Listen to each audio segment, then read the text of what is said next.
Pokud byste mě neslyšeli nebo jste měli nějaký problém tady s tímhletím online spojením, tak můžete buď normálně mluvit, pokud máte zapnutý mikrofon, pokud ne, tak můžete psát vlastně do toho chatovacího okna, které máte v programu GoToMeeting, který vás spojuje vlastně s tímto webinárem. V tom okně je vedle vašeho jména vždycky takový zelený symbol mikrofonu, takže je potřeba, když chcete mluvit, aby byl zelený, tak jenom na to je potřeba si dát pozor. Jinak, pokud budete mít nějaké dotazy, klidně do toho vstupte. Pokud byste chtěli něco na závěr, tak klidně můžeme na závěr tohoto webináru si promluvit o konkrétních dotazech, které budete mít. Tak, co se týká vlastně začátku tohoto webináru, tak bych chtěl jenom zmínit o tom, že vlastně aktuálně probíhá tato akce, která vás i přivedla na tento webinár, to znamená ZV3D Lite, což je vlastně nejmenší verze programu ZV3D, tak běží tato aktuální akce, která je na všech našich webových stránkách, ať už zvsoft.cz nebo getservice.com nebo případně Ticket.sk na Slovensku, tak vlastně tato akce probíhá a je velice zajímavá v tom, že můžete vlastně ZV3D vyzkoušet a poté, co ho zkoušíte, tak vlastně nakoupit za výhodných podmínek. Podrobnosti k té akci najdete vždycky na těch webových stránkách, to znamená, jsou tady ty konkrétní podmínky, je tady možnost stáhnout si ZV3D. Doporučuji pro to vyzkoušení si stáhnout ZV3D 2012 Service Pack 2, což je vlastně ta nejnovější verze, kterou můžete používat, která je v češtině, s tím, že když budete vlastně ZV3D instalovat, tak ho nainstalujete a vlastně instalaci toho programu ZV3D najdete zase na našich stránkách, ať už na getservice.com, v sekci download, anebo případně na ZV3D nebo zvsoft.cz, kde vždycky najdete download a najdete tam vlastně odkaz na to ZV3D. Takže ten správný program, který byste si na vyzkoušení měli stáhnout, tak je ZV3D 2012 Service Pack 2, to je tohleto. A případně si k tomu můžete stáhnout ještě ten translator, který je vlastně pro načítání dalších formátů různých dat. Takže to je jenom k tomu, abyste věděli, co si vlastně úspěšně stáhnout, abyste mohli s tím ZV3D pracovat. Pokud budete mít zájem o vlastně to testovací licenci, tak poté, co si ZV3D nainstalujete a spustíte ho, tak nahoře v nápovědě je správce licence. Já se tady ještě kousek posunu a tady je správce licence. A vlastně v tomhle správci licence dáte tlačítko aktivovat a sem vložíte vlastně kód, který dostanete od nás k dispozici právě na těch 90 dnů testování. Takže vlastně poté, co sem vložíte číslo, které dostanete od nás mailem, který dáte aktivovat, je potřeba v tuto chvíli být připojený k internetu, aby vlastně proběhla ta aktivace. Pokud byste neměli možnost být připojeni k internetu na počítači, kde chcete ten ZV3D používat, tak můžete použít takzvanou offline aktivaci, kdy vlastně vygenerujete soubor s příponou XML a ten pošlete k nám vlastně na moji e-mailovou adresu domíček@getservice.com a nebo info@zvsoft.cz. V podstatě je jedno, na kterou tu adresu, kteroukoliv adresu najdete na našich webových stránkách, buď ZVSoft nebo GetService. Takže po této aktivaci vlastně budete mít k dispozici ZV3D na 90 dnů ve verzi Lite, kdy vlastně ty jednotlivé možnosti toho Lightu si projdeme dneska. Ještě jednou bych teda řekl, tak jak se na začátku zmiňoval, pokud byste měli nějaké dotazy, klidně do toho vstupte, ptejte se, buď prostřednictvím toho chatovacího okna, anebo pokud máte mikrofon, tak stačí mikrofon zapnout tady, když si všimnete u mě vlastně tohoto pole GoToMeeting, tak máte buď tady mikrofonek, nebo případně vlastně máte vedle svého jména mikrofonek, kde vlastně můžete zapnout ten svůj hlas vlastně do toho webináru. Takže to je jenom na úvod k tomu vlastně, co budeme dneska procházet, co bychom měli dneska zvládnout. Co se týká ZV3D, tak ZV3D je program, který je vlastně vyvíjen ve Spojených státech, vyvíjí se tam více jak 20 let, původně pod názvem VX. Ono je to poměrně známé, ZV3D je hodně rozšířené v Německu, v České republice se to k nám nějak moc nedostalo. Možná je to dáno i tím, že vlastně v těch minulých letech nebylo až tolik vlastně lidí, kteří by obráběli doma v dílnách a tak dále, jakoby menší firmy, které by vlastně dělali vlastně nástrojářinu. Nicméně v Německu je to velmi rozšířené i v okolních jiných zemích, Polsko a tak dále. Po světě je několik set tisíc licencí toho ZV3D, nebo víceméně ještě pod názvem VX. To ZV3D má svůj název od roku 2010, kdy vlastně tuhletu společnost koupila společnost ZVSoft. Ten ZV3D program jako takový tak je velmi uživatelsky příznivý.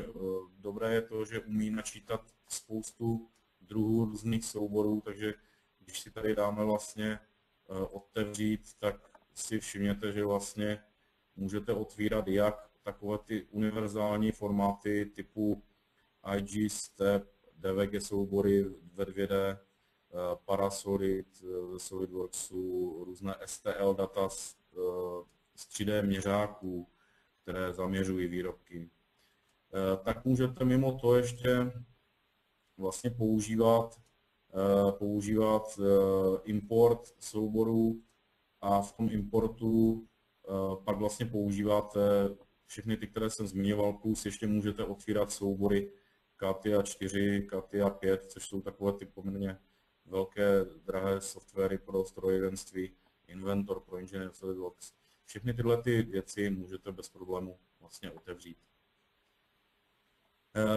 Tohle je jedna z velkých výhod i toho ZV3D Lite, protože i v této Lite verzi můžete ty soubory otvírat.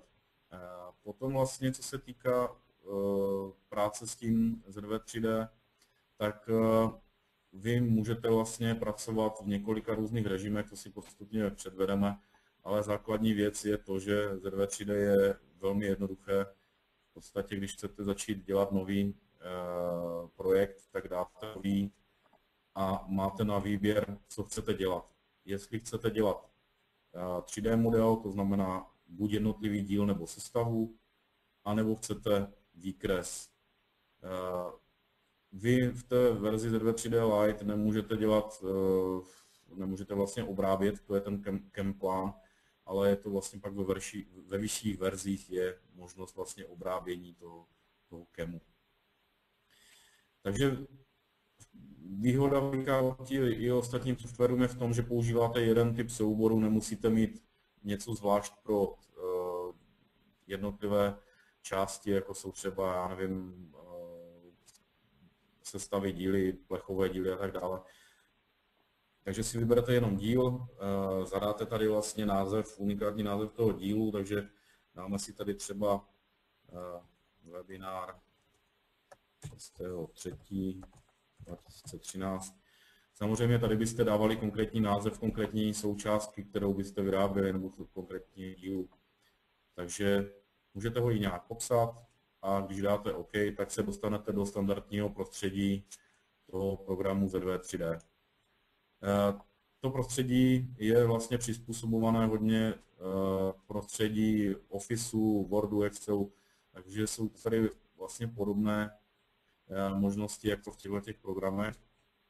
Pouze s tím, že samozřejmě jsou tady úplně jiné funkce, jiné věci, kterými se ten program ovládá. Všimněte si jedné základní důležité věci, a sice to, že tady vprostřed té plochy, na rozdíl od 2D programů, tak tady přibyla ještě třetí osa, takže pokud třeba někdo děláte na rovině na placato takzvaně v ZVCADu třeba nebo v AutoCADu, tak používáte hlavně osu XY. Tady je ještě osa Z, to znamená vlastně vytažení do prostoru. Pak jsou tady 3 základní roviny. Ty roviny to jsou vlastně jakoby ty základní prostorové desky, na kterých se vlastně kreslí. S těmi se dá potom dělat další různé věci, které si zase buď ukážeme, nebo třeba se na to můžete zeptat potom později. To, co je důležité, je, že vlastně kreslíte opravdu v prostoru a můžete kreslit několika způsoby. Buď používáte základní už hotové přednastavené prvky, jako jsou třeba kvádr, válec, úžel, nějaká koule, elipsoid.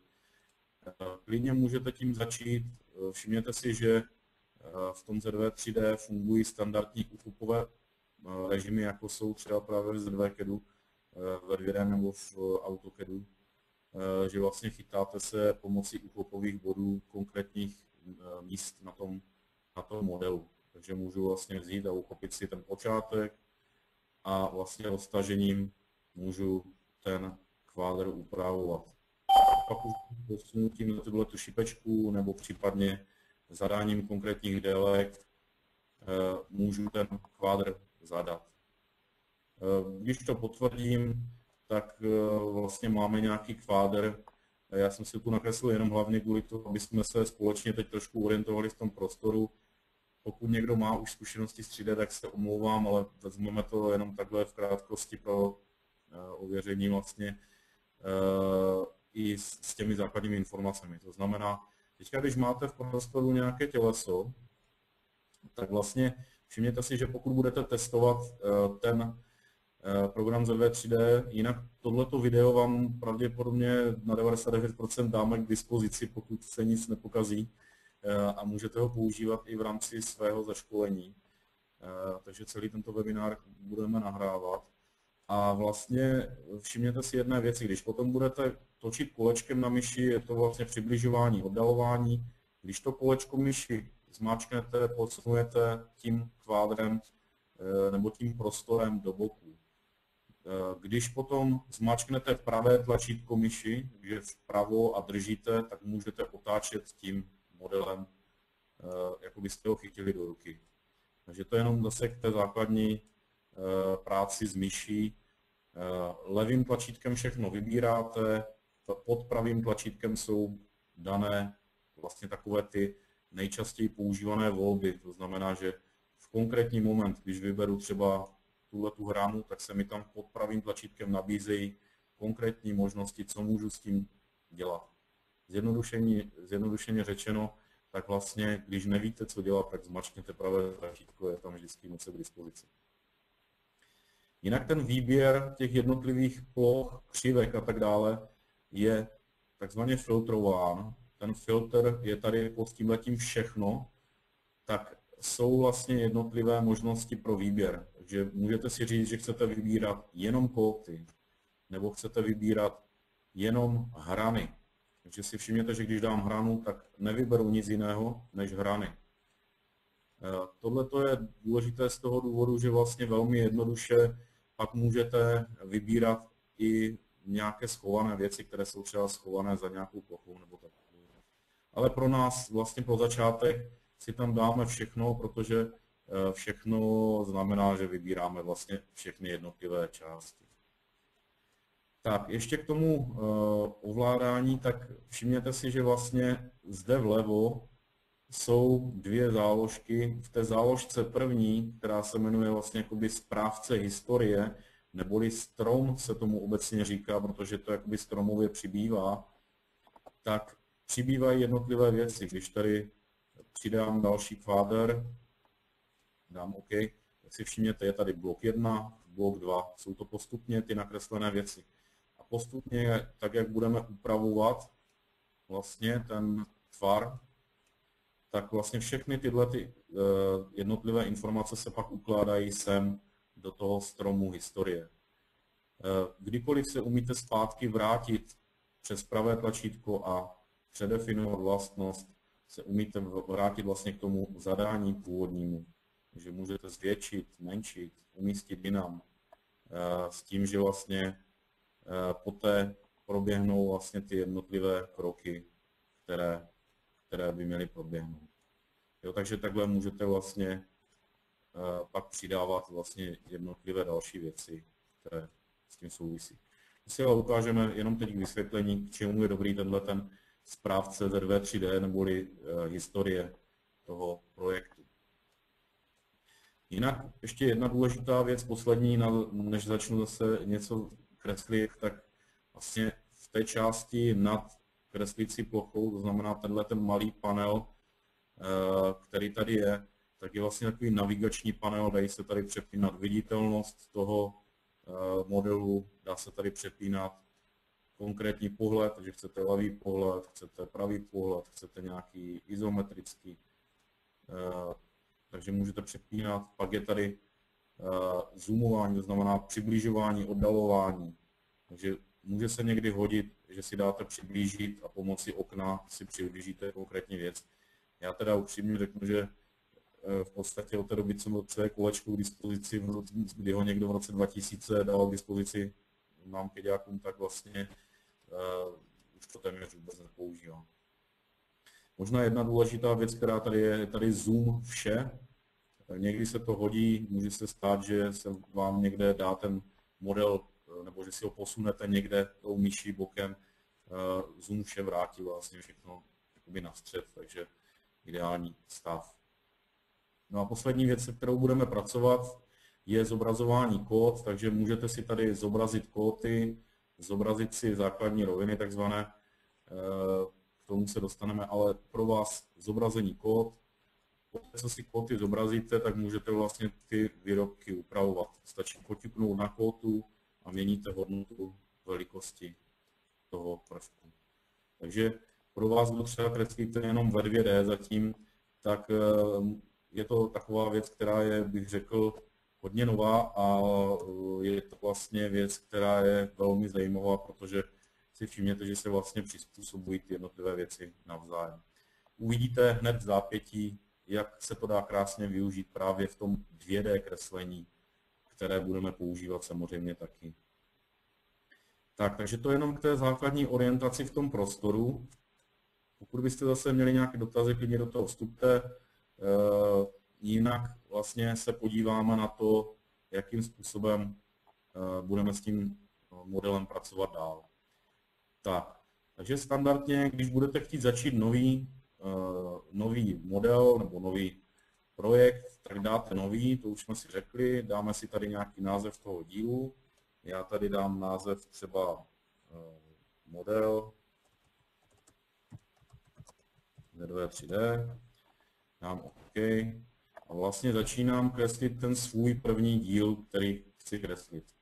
Jak jsem na začátku ukazoval, můžete začít těma přednastavenýma prvkama.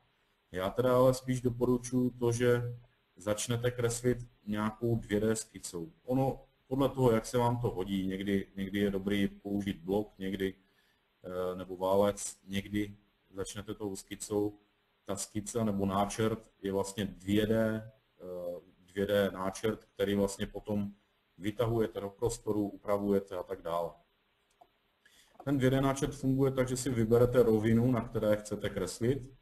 Zase znamená to, že když vyberu tuhletu XY placatou, tak to znamená, že budu kreslit jakoby na ní ve 2D. Když bych vybral tuhletu rovinu, tak na ní budu kreslit ten náčrt. Takže já si vybírám tuhletu rovinu, pravé tlačítko a tady je vytvořit nový náčrt, takže klikám levým a vlastně přesunu se do 2D prostředí. To je v podstatě jakoby 2D prostředí, které vám umožňuje kreslit vlastně ty náčrty, se kterými budeme pracovat. No a tady, pokud znáte ZVK, AutoCAD, tak jsou tady hodně podobné věci, kreslení čár, kružnic, kreslení drážek, což je třeba navíc, a kreslení různých přednastavených tvarů. Takže můžete použít třeba, chcete nějaký profil, tak ho můžete vzít odsaď a jenom upravovat rozměry toho profilu. Takže zase výhodně nachystané. Já teda do začátku jenom, protože dneska tady jsme spíš pro seznámení, pokud byste někdo potom chtěli více detailní školení nebo takhle, samozřejmě není problém, můžeme se domluvit zase prostřednictvím i tady tohletoho webináru, že bychom udělali nějaké další sezení. Tak, takže teďka jenom k tomu, jak rychle něco nakreslit. Vezmete si klidně třeba obdélník, všimněte si, že zase chytá se to počátku, zase má možnost měnit rozměry. Oproti tomu 2D kreslení je tady vlastně zásadní změna v tom, že vy všechno ovládáte kvótama. Takže poťuknu na kvótu, řeknu, že to má být veliké 50, poťuknu na kvótu, řeknu, že tohle to má být 100 mm a mám nějaký základní tvar. Řekněme, že si tady dokreslím ještě třeba nějaký jiný tvar. Dokreslím si třeba další tvar a tvořím vlastně jakoby profil nějakého výrobku.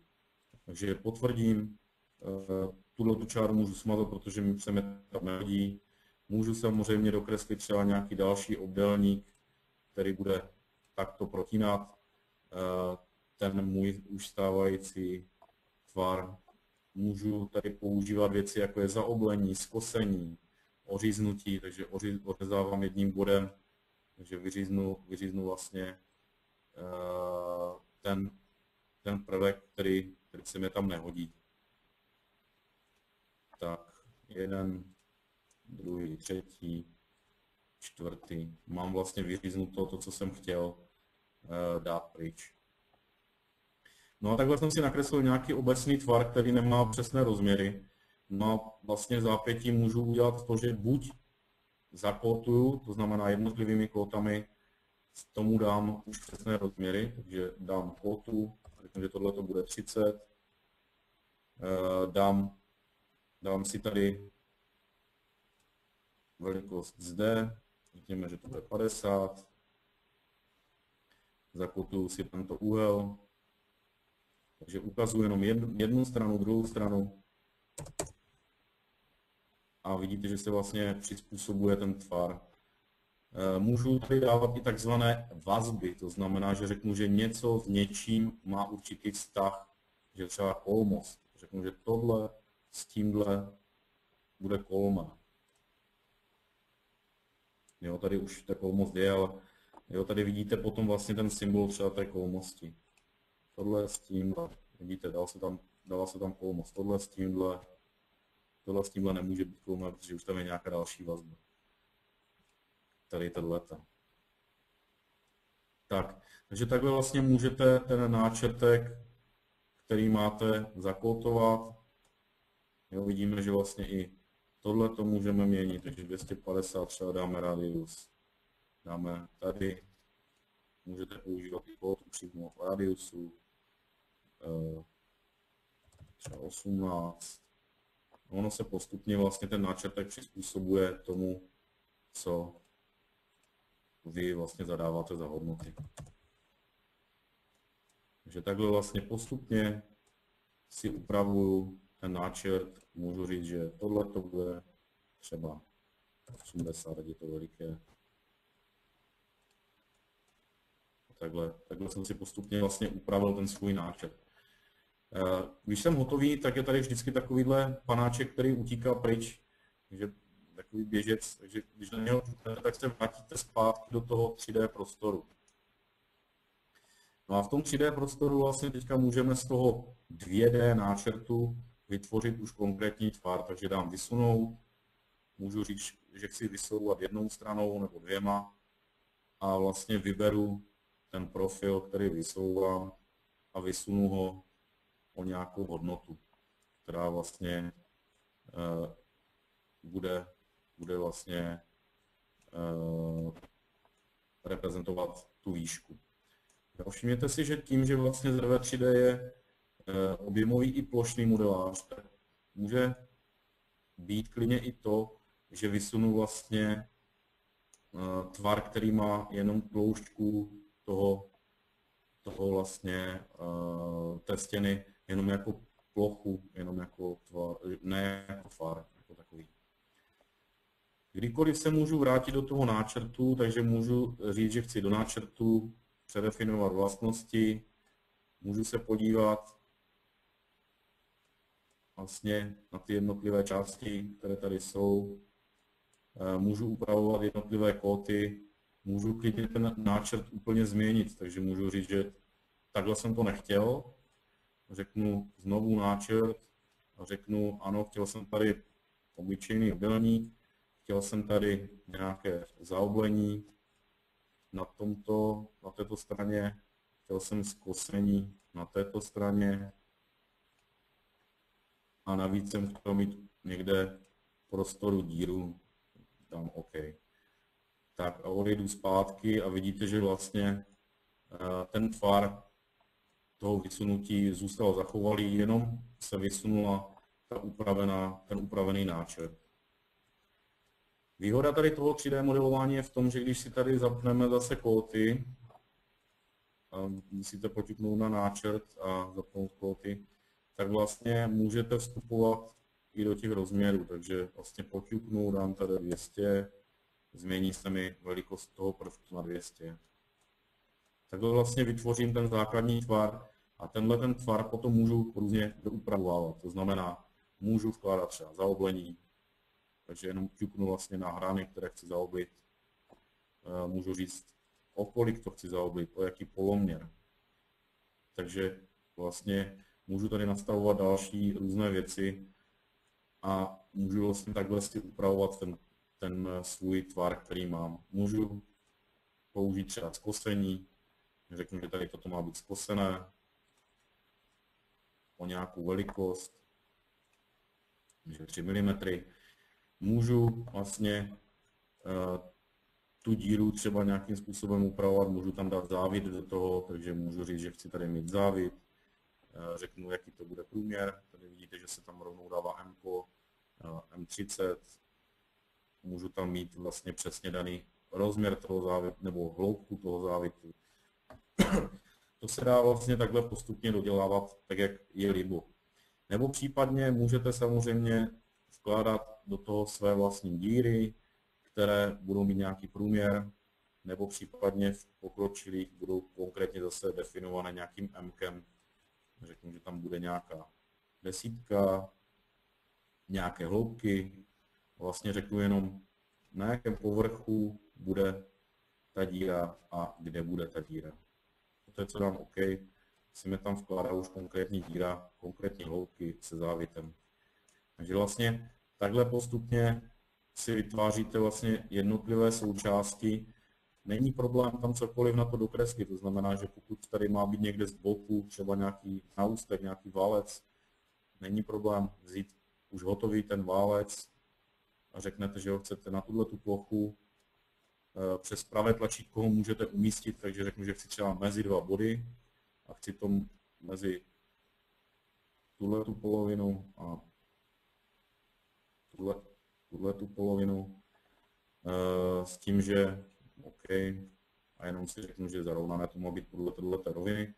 No a vlastně vytáhnu si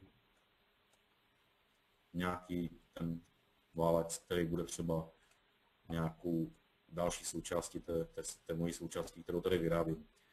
No, takže takhle vlastně můžete klidně bez problémů vytahovat cokoliv.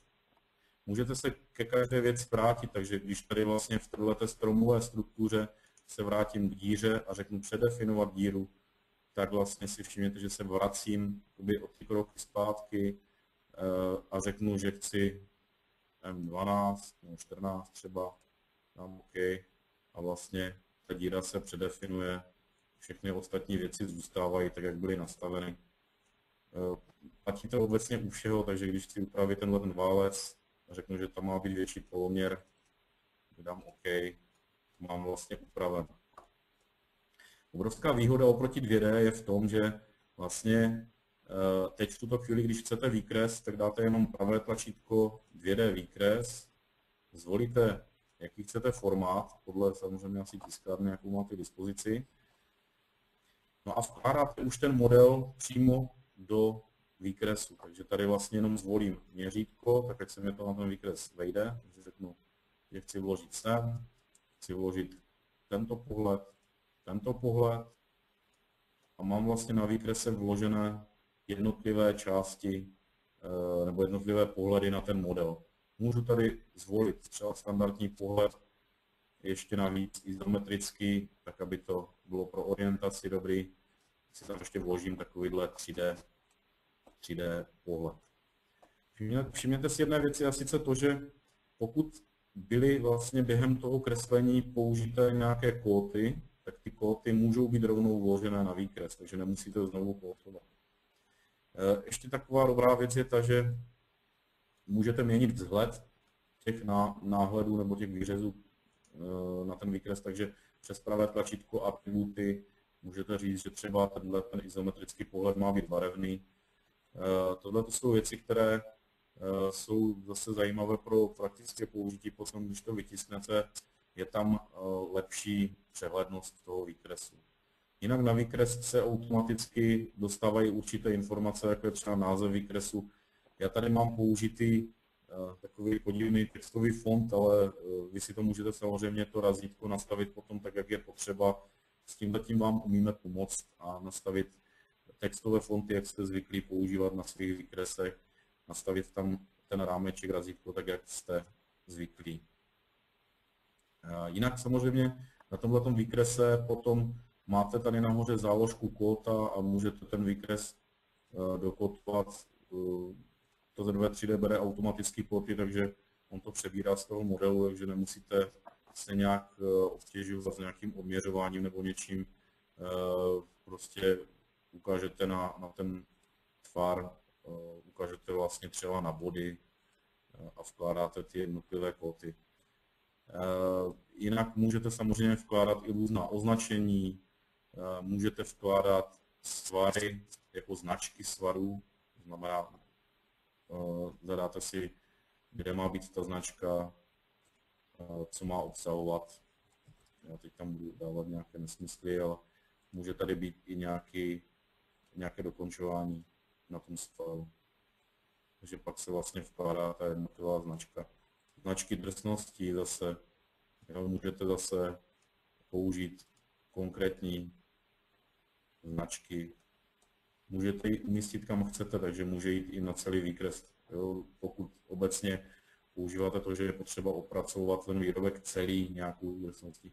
Takže to je vlastně takové poměrně, bych řekl, jednoduché doopatřit ty výkresy tím označováním a jednotlivými popisy a tak dále. Samozřejmě, co se týká kód, třeba poměrů a takových věcí, všechno je možné doplnit, dá se měnit značka z R na průměr.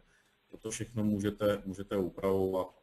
Můžete vlastně tady vkládat pomocné věci, jako jsou ty osy, vlastně během kreslení. Můžete si udělat i půsovník, pokud by teda bylo více už těch prvků, tak můžete klidně tady v rozvržení ve výpisu materiálu vlastně potom říct, že chcete výpis materiálu, jakoby půsovník těch jednotlivých kusů. Takže vidíte, že je tam jednou model Z2 3D. Pokud bychom ho měli víckrát v nějaké sestavě už toho výrobku, tak vlastně by tam potom bylo víc těch jednotlivých částí. Takže takhle vlastně máme nějaký výkres. Zase obrovská výhoda toho 3D je v tom, že tady tímhletím běžcem, jak jsem ho nazval tím panáčkem, když se vrátíme do modelu a přijdete k tomu, že potřebujete ten model změnit, že teda opravdu to nebude 200, ale bude to jenom 150 mm a upraví se vlastně ten model, takhle vám to bude vyhovovat. Ještě navíc můžete říct, že chcete třeba zkrátit tady ten náustek nebo tam dát nějaké zaoblení. Teď konkrétně jsem tam dal zaoblení, řeknu, že ten válec, takže tady zase v té stromové struktuře jdu k válci, pravé tlačítko, předefinovat vlastnosti a řeknu, že tohle to bude třeba 90. Pokud to neumím utrefit s tou šipečkou, tak tady vlevo je délka, píšu 90 a OK. A teďka vlastně, když jsem to upravil, tak nemusím znovu překreslovat výkresy, ale dám jenom pravé tlačítko, 2D výkres a Z2 3D se mě ptá, chcete, nebo odkazovaný díl byl upraven, chcete to zregenerovat? Ano, chci. a vidíte, že vlastně ten výkres se zregeneroval, to znamená, upravil se ten pohled, upravily se kóty, což je důležité samozřejmě, takže vy jenom pak můžete upravit třeba umístění těch jednotlivých dílů, nebo těch jednotlivých pohledů, jednotlivých pohledů na ten díl. Samozřejmě na výkrese můžete dělat i takové věci, jako je řez, takže nemusíte znovu nakreslit nějaký řez, ale řeknete, že chcete řez tímhletím pohledem a chci ho třeba střed té díry, takže najedu si do toho středu, řeknu odsaď chci řez a jenom si ho vytáhnu do boku. OK. Vidíte, že máte řez dírou, takže nemusím znovu jakoby přemýšlet nad tím, jak to nakreslit nebo něco takového, ale udělám si řez. Chci další řez, tak dám řez, řeknu zase tímhletím a chci ho odsaď a mám další řez v jiném směru. Samozřejmě ty řezy, pokud to z nějakého důvodu potřebujete, není problém udělat řez i šikmo. Takže vlastně můžete udělat šikmý řez. Není to problém. Jo, tady samozřejmě pak je to otázka jenom rozložení na tom výkrese, aby se vám tam všechno vešlo. Vlastně všechny věci se dají upravovat, takže stejně můžete upravovat kvóty, posunout, můžete si posunout ten výřez. Tohle to dělám levým tlačítkem, že ho chytím, jenom levým tlačítkem myši chytím a tahám. Takže nemusíte nějak dramaticky přemýšlet nad tím, co s tím, ale vlastně jenom to chytnete tím levým tlačítkem. A tím, že ty pohledy jsou odvozené, akorát u toho řezu si budu muset použít posun přes pravé tlačítko, tak vlastně tím, že jsou ty řezy odvozené, tak vlastně, nebo ty jednotlivé pohledy jsou odvozené, tak vlastně máte možnost je jakoby táhnout vždycky v tom směru, který tam je daný. Tak, už se mi to podařilo. Takže takhle vlastně si to můžu uspořádat a dokótovat, takže dám si tady nahoře kóty, kóta. Vždycky všechno se drží, takže nemusíte někde hledat, jestli to je dobře nebo není. Vlastně všechny tyhle ty řezy, pohledy a tak dále jsou odvozené z toho modelu, takže všechno si přebírá vlastně ty vlastnosti. Vidíte, že jsem tady doplnil to zaoblení, takže standardně chytá to normálně to R, které je tam vlastně ten radius. Můžete vlastně dělat i různé pomocné pohledy, jakoby směrem k nějakému směru. Můžete dělat různé výpisy, můžete tady pracovat s hladinama, jako v ZVCADu nebo AutoCADu. Takže vlastně ta práce je hodně podobná. Můžete si různě zobrazovat to, co chcete vidět, takže vidíte, že v tomto pohledu tam mám díry, stačí dát pravé tlačítko atributy a můžu povypínat ty jednotlivé věci. Takže dám vypnu si některé věci, které tam nechci mít zobrazeny. Můžu si v těch atributech upravovat i typy čár, můžu si tam měnit ty jednotlivé čáry. Můžu říct, že chci tu čáru mít třeba v jiné barvě, jo, takže může být klidně zelená.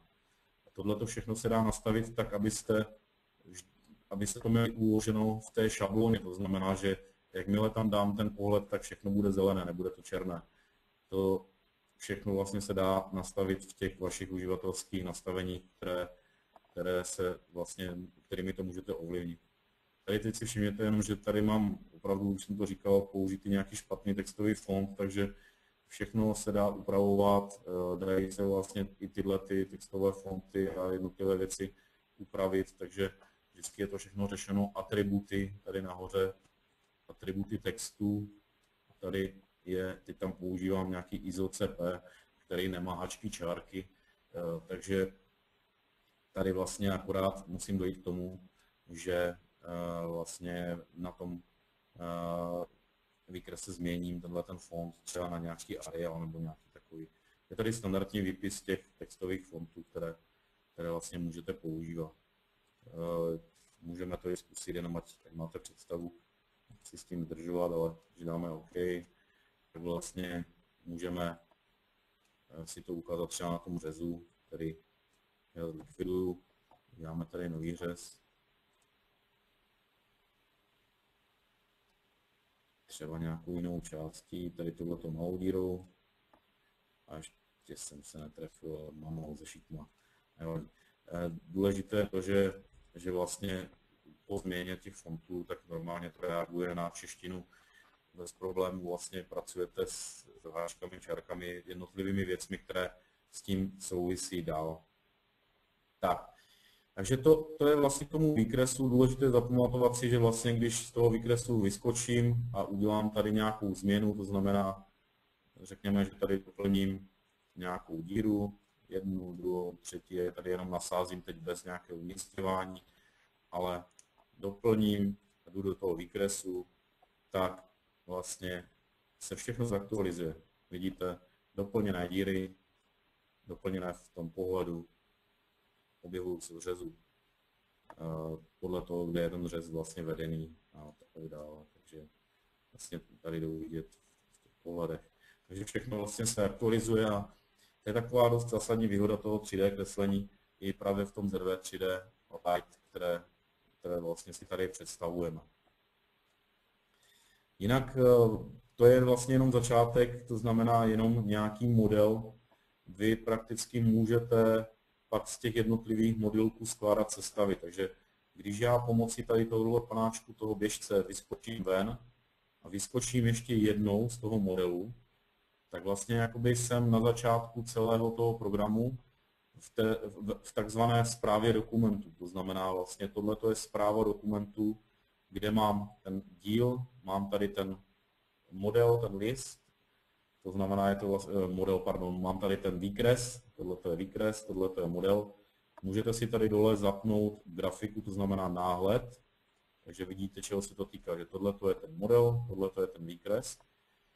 No a my teď můžeme udělat takovou věc, že si tady vlastně z toho modelu vytvoříme takzvanou sestavu, to znamená sestavu dílu. Takže dám tady vytvořit nový objekt, napíšu třeba sestava, model Z2 3D. Okay. Otevře se mi naprosto stejné prostředí.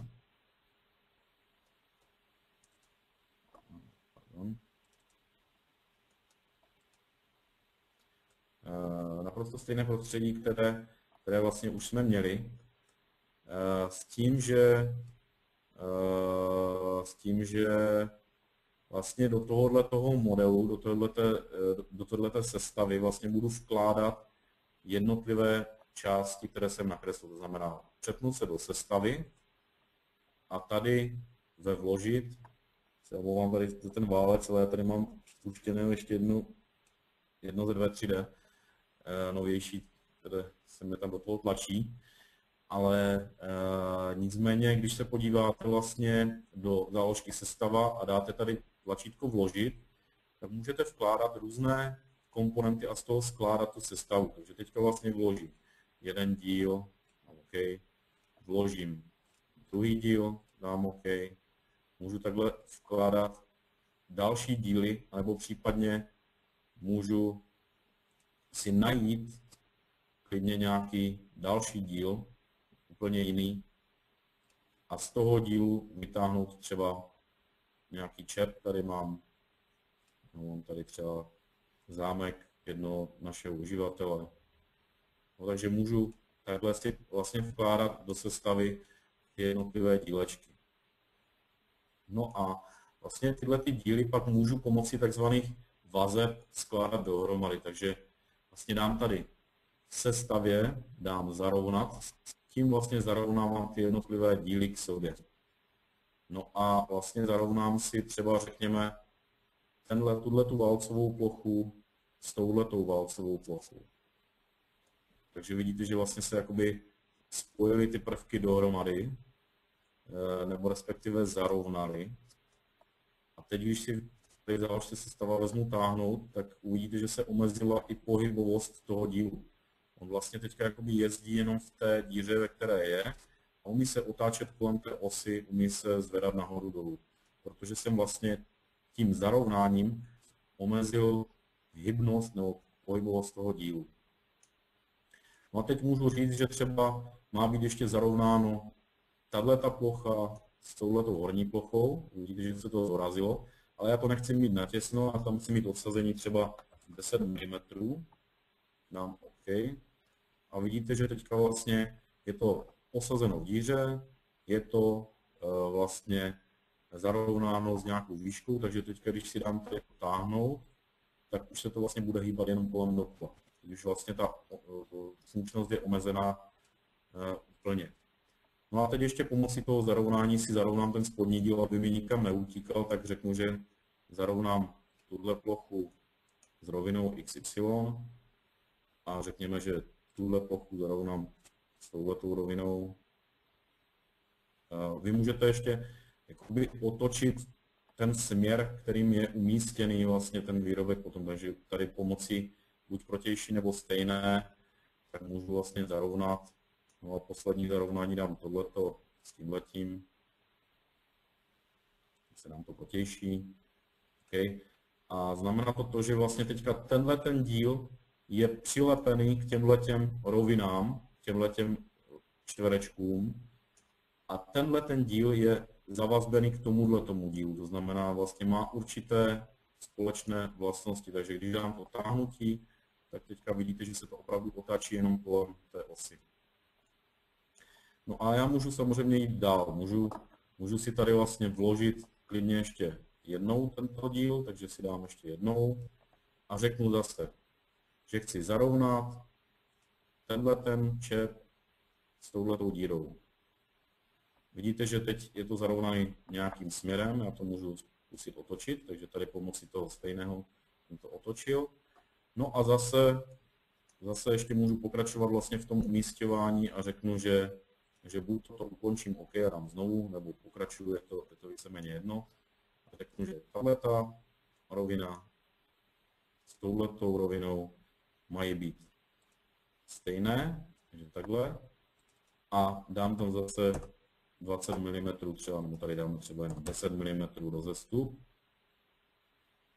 No a ještě pro takovou poslední animaci můžete tam dát nějaký rozsah, jakoby v kterém se to bude hýbat, ale to teď nebudu s tím zatěžovat. Takže teďka vlastně jsme vymezili zase pohybovost těch jednotlivých věcí, no a můžeme pomocí táhnutí vidět, že vlastně otáčím tu jednou částí jenom v tom směru, který můžu. Můžu vlastně posunovat tou druhou částí takhle kolem dokola. Takže vlastně umíte si takhle nastavit klidně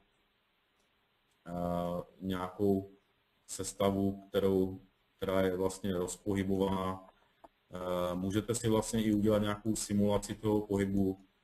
Během toho otáčení se tady dá řešit vlastně kolize, takže můžete vlastně řešit, jestli něco do něčeho narazí nebo nenarazí.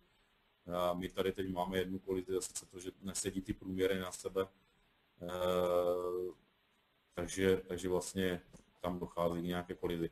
Pokud bych to chtěl vyřešit, není nic jednoduššího, vlastně buď přímo tady v té sestavě si rozkliknu ten model a podívám se na tloušťku vlastně té díry, že můžu eventuálně změnit, což ale jakoby pro ten můj případ není úplně vhodné, ale já bych se podíval přímo vlastně do té historie a řeknu si tady, že chci upravit ten náčrt, kdy vlastně v tom náčrtu ta díra byla popsaná, takže můžu jít do náčrtu, dám náčrt a řeknu si, že chci nějaký průměr té díry, takže vlastně dám tady kótu toho průměru. Řeknu, že to má být třeba 40. Okay. A vrátím se zpátky do toho modelu, kde vlastně vidíte, že se to upravilo na všech těch prvcích.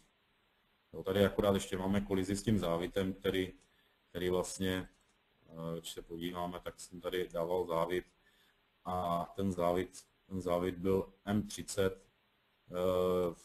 takže zvětšíme na M40. Takže teďka vlastně vidíte, že se doopravil i ten závit a vlastně máme tam větší prostor pro tu díru, kde tam můžeme dát třeba nějaké ložisko nebo něco.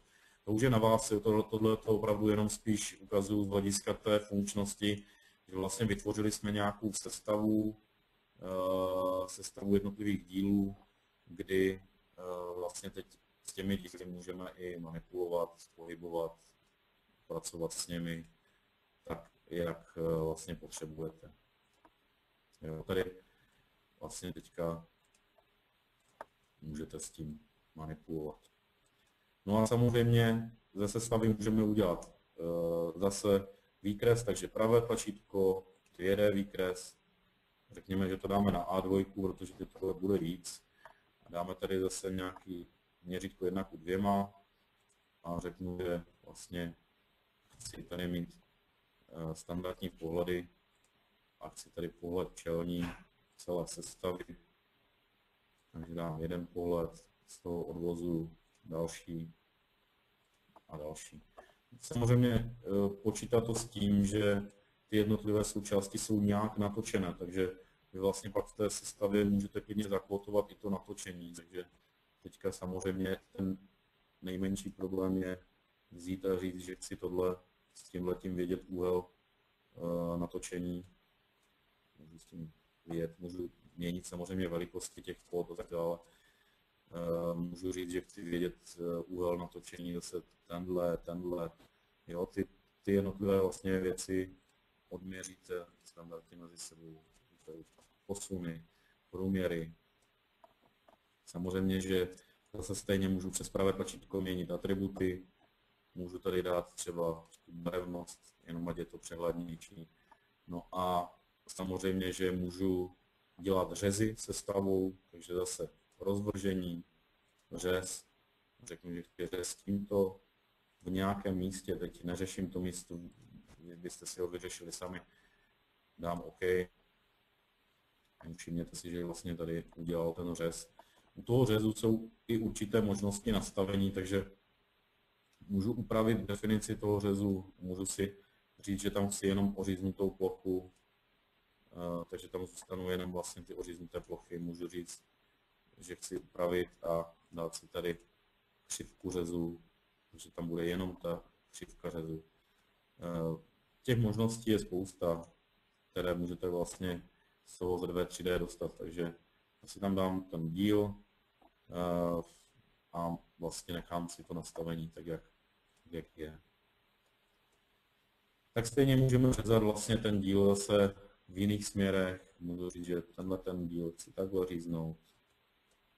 Už se mi to teda nevleze na ten výkres, ale je to celkem asi pro názornost jedno. Vidíte, že to vlastně i řeže v místě, kde už je to natočení. Můžu dělat detaily, takže můžu říct, že chci detail výkresu, chci detail tady tohoto místa, takže tady tohleto chci v detailu, který bude mít nějaký popis a bude 4x větší než to místo, o kterém se bavím. Jenom řeknu kam. OK. A mám vlastně vykreslený detail toho místa. No, takže takhle vlastně můžete si zpracovat ten výkres. Samozřejmě, když se vrátím zpátky, něco upravím, že zase pootočím třeba to zobrazení a budu zpátky od toho 2D výkresu. Upozorňujeme to na úpravu. Teď ta úprava bude asi trošku delší, ale vidíte, že vlastně došlo k té úpravě k tomu natočení. Přeupravily se jednotlivé věci a vidíte, že vás upozorňuje to Z2 3D červenýma koutama na to, že některé kóty jsou mimo rozsah, který byl původně, takže ty je potřeba potom buď smázat nebo upravit podle toho, jak vlastně s tím pracujete. Takže vlastně docela dost to potom hlídají za vás. Samozřejmě teď už jsme v sestavě, tak tady už má opodstatnění i ten půsovník, vlastně ten půsovník jako výpis materiálu, tak vlastně řeknu jenom, že chci z tohoto modelu třeba, co chci v tom půsovníku, si zadám, dám OK a řeknu, kam to chci umístit, ten půsovník. Takže vidíte, že tady jsou nějaké popisky, ty pozice vlastně té sestavy. No a tady, když to potvrdím, tak vidím, že je tam jednou výrobek dno a pak je tam model Z2 3D 3x. Takže Zase tady mám jenom z tou diakritiku, nemám tam ten správný textový fond, ale to jsou věci, které vlastně postupně si nastavíte. Tak, takže to je vlastně k tomu ZV 3D Lite, k tomu základu, který vlastně byste měli používat. Jinak v podstatě těch možností je hrozná spousta, co všechno můžete nakreslit. Můžete vlastně, máme různé uživatele, máme výrobce, tady třeba zrovna ten zámek, výrobce medvěd bloků do aut, kdy jsou právě sestavované sestavy nějaký, které vlastně se dávají dohromady. Máme výrobce nábytků, kteří používají, máme výrobce, kteří, většina vlastně uživatelů ZV 3D jsou výrobci nějakých nástrojů nebo forem, protože vlastně to ZV 3D je na to přímo způsobeno a dělá se s tím dobře tyhle ty věci. Můžeme se podívat, já zkusím, protože některé věci už kreslím, protože teďka momentálně vlastně testujeme už novou verzi ZV 3D, která je vlastně zatím v angličtině a je jenom testovací. Vy všichni, kdo byste se rozhodli pro ZV 3D Lite, koupit si ho teď, tak tu verzi dostanete zdarma k dispozici taky. Tak vlastně v této nové verzi si všimněte jenom toho, že došlo ke změně toho prostředí, které bych řekl je ještě potom zajímavější, přátelštější.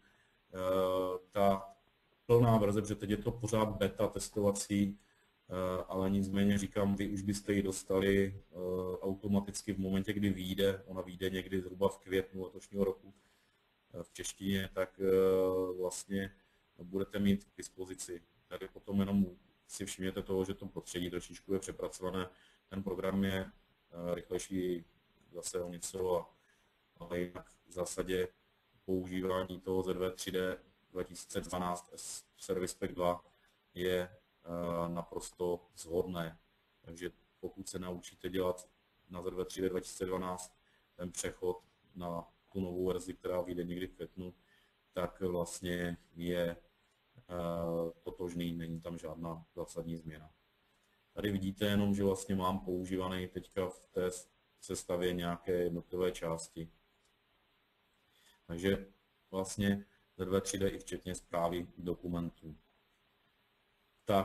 Takže to by bylo asi k tomu úvodnímu představení ZV 3D vlastně jako takovému. Pokud byste měli k tomu nějaké dotazy nebo cokoliv, tak teď je ten správný čas. Kdo nemáte mikrofon, klidně použijte to chatovací okno, pokusím se odpovědět na nějaké dotazy. Pokud byste někdo chtěli vědět více nebo nakreslit něco jiného, tak je to na vás teďka.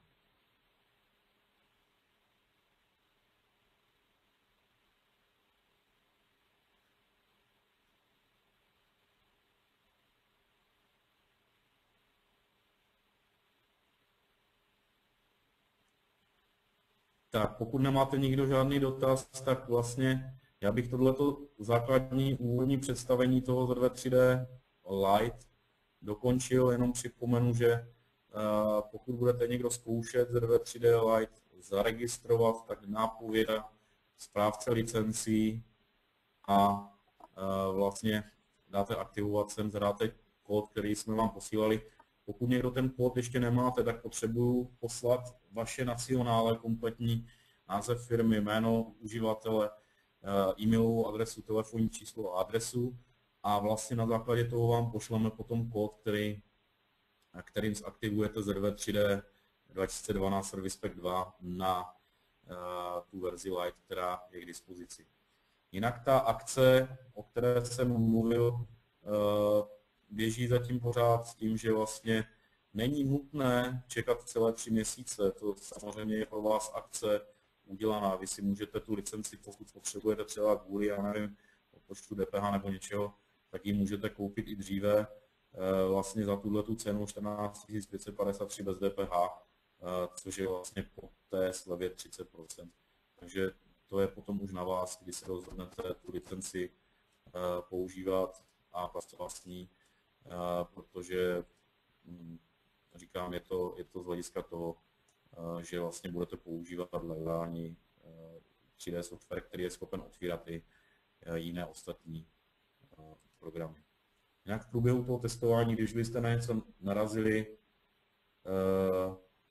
tak vlastně můžete vznést i dotazy, když tak kontaktujte klidně mě, mé jméno, na začátku jsem jenom zmínil rychle, nevím, jestli už to bylo v éteru, ale mé jméno je Jiří Tomíček a vlastně adresa na mě je buď info@zdvsoft.cz nebo tomíček@catservice.com. Možná ještě taková zajímavost k tomu ZV3D, pokud byste chtěli se učit samostatně, tak buď použijte toto video nebo jiná videa, která jsou k dispozici na YouTube, anebo můžete použít ještě v nápovědě takzvaný show and tell, kde vlastně jsou vysvětlené jednotlivé kroky pro kreslení, kdy můžete vlastně si procházet ty jednotlivé nápovědy. No a jinak vlastně tohleto prostředí vám můžeme poslat i v češtině k dispozici takovou flash aplikaci, která vás tím provede. Nicméně pokud byste měli nějaké dotazy, tak klidně neváhejte a kontaktujte mě, protože přece jenom vlastně někdy je dobré přímo na ty konkrétní dotazy reagovat a zrychlíme tím vlastně to zavedení. Takže tohle je zatím ode mě vše a děkuji všem, kdo se zúčastnili tohoto online semináře za pozornost a těším se zase u dalšího semináře. Naschledanou.